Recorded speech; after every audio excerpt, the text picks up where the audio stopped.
नमस्कार दर्शक बंधु। आज शनिवार तो मुझे सका उठी मोर सब नित्यकम सारी सारी एवं ठाकुर पूजा करुच्ची। तो जिते जल्दी हो पारे ठाकुर पूजा करी जेहेतु आज शनिवार तो आम घर आइंष बसीनी से मत किसी साधा रोषे करा पड़ो। तो मुझे जल्दी हो पार मो घर ठाकुर पूजा कर सारी साधा किसी रोषे करी। तापर मो झील भी उठीगला तार नित्यकम से गाधे खुआई मत जिते जल्दी हो पार ऑफिस जावाक भी पड़ो।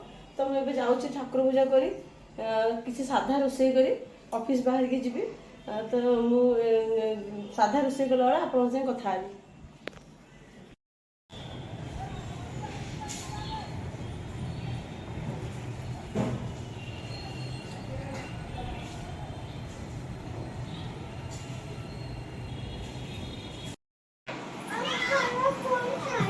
अकल फोन चलुनी मम्मी फोन टा लगे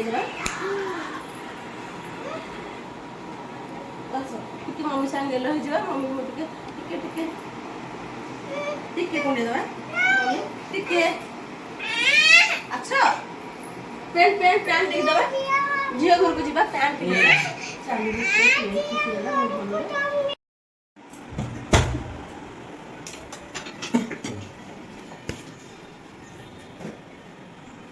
कहि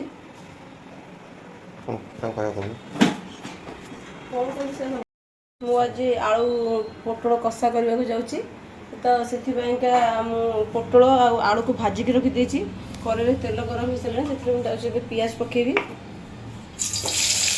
पियाज टे भाजी गले देखो टमाटर को सीझे रखी कारण टे जल्दी हो तो से टमाटर भी सीझे रखी मुझे जाऊँगी तरकारीटा करने।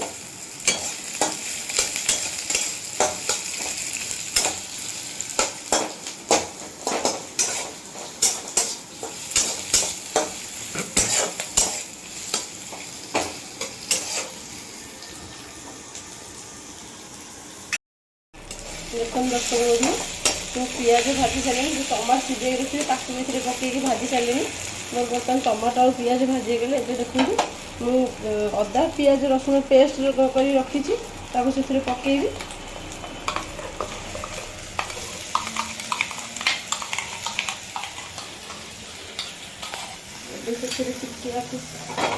मिक्स हो गले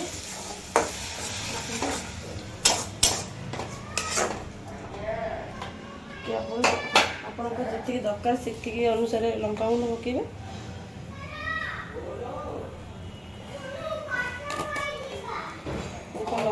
लंका गुंड पकई सारा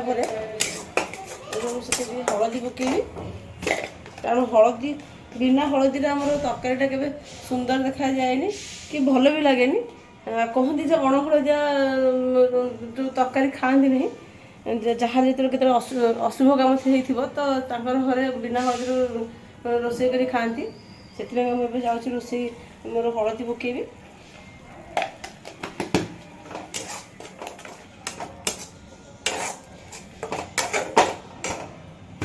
मसला कषि गला से आलू आउ पोटल जो भाजिक रखी पकेबी।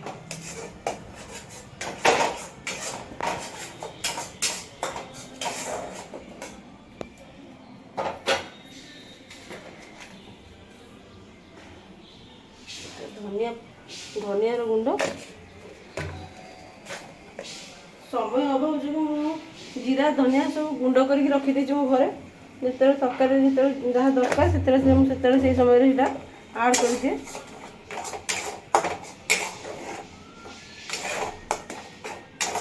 टिके समय छाड़ीदे ये कषि गला मिक्स करवा।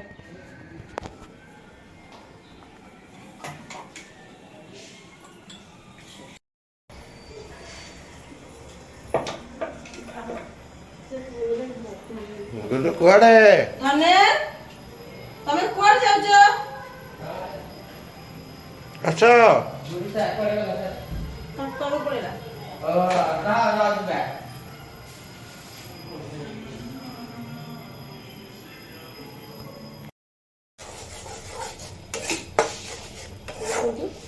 मसला भी केते सुंदर भाव में कषि हो सारा मुझे जो भाजिक रखी आमर आलू को पोटल ताको आड करी किसी समय आम कषि सारा पानी जदि आप कषा करने को चाहिए तो अल्प टिके पानी देवे ନାଇଁ ତ ଯଦି ଆପଣ ଚାହିଁବେ ଯେ ମୁଁ ଆକୁ ଟିକେ ଝୋଳ କରିବି ଟିକେ ଅଧିକା ପାଣି ଦେବି। ମୁଁ କିନ୍ତୁ ଆକୁ କଷା କରିବାକୁ ଚାହୁଁଛି, ଆଳୁ ପୋଟଳ କଷା। ମୁଁ ସେଥିରେ କମ୍ ପାଣି ଦେବି। ଏବେ ଟିକେ ଆକୁ ମସଲା ସହିତ ଆକୁ ଟିକେ କଷିଦିଏ। ମସଲା ସହିତ ମୁଁ ଆକୁ ଏଥିପାଇଁ କଷୁଛି, ପୋଟଳଟା ଆମର ଯେହେତୁ ଗୋଟେ ପାଣି ଜିନିଷ, ତ ତାକୁ ସେମିତି ଡାଇରେକ୍ଟ ପକାଇଦେଲେ ସେଇଟା ପାଣିଚିଆ ପାଣିଚିଆ ଲାଗିବ। ତ ସେଥିପାଇଁ ମସଲା ଦେହରେ କଷିଲେ କ'ଣ ଆମର ମସଲାର ଯେଉଁ ଜୁସ୍ଟା ବାହାରିବ ସେଇଟା ତା ଭିତରେ ପଶିବ, ତ ସେଇଟା ଖାଇବା ପାଇଁ ଟେଷ୍ଟ ଲାଗିବ।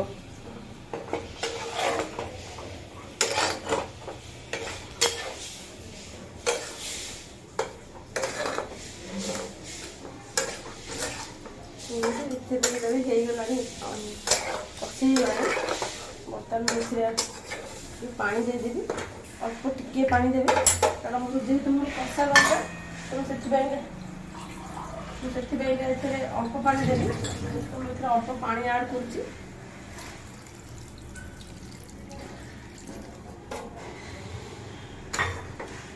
ଦେଖନ୍ତୁ ମୁଁ ଅଳ୍ପ ପାଣି ଦେବି। ଏ ପାଣିଟା ଫୁଟିଗଲା ପରେ ଏଥିରେ ମୁଁ ଏ ପାଣିଟା ଫୁଟିଗଲା ପରେ ମୁଁ ଘରେ ବନେଇକି ରଖିଥିବା ଯେଉଁ ଗରମ ମସଲା ଟିକେ ପକେଇବି, କାରଣ ଗରମ ମସଲା ଟିକେ ପକେଇଲେ ଟିକେ ତା ଟେଷ୍ଟଟା ଟିକେ ଅଲଗା ଆସେ, ସ୍ମେଲ୍ଟା ବି ଅଲଗା ଆସେ। ତ ସେଥିପାଇଁ ଏଥିରେ ଗରମ ମସଲା ପକେଇକି ତାପରେ ବନ୍ଦ କରିବି।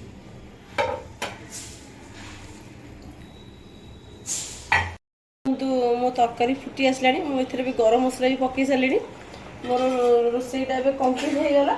ମୁଁ ଯେତେ ଜଲ୍ଦି ପାରିବ ମୋ ଝିଅର କାମ ସାରିକି ମୁଁ ମୋ ଅଫିସ୍ ବାହାରିବି।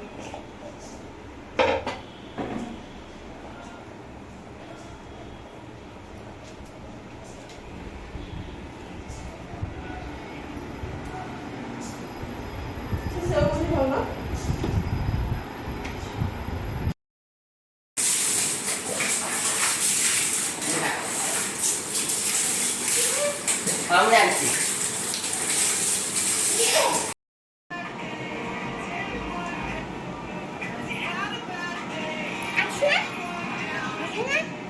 Pasok, pasok.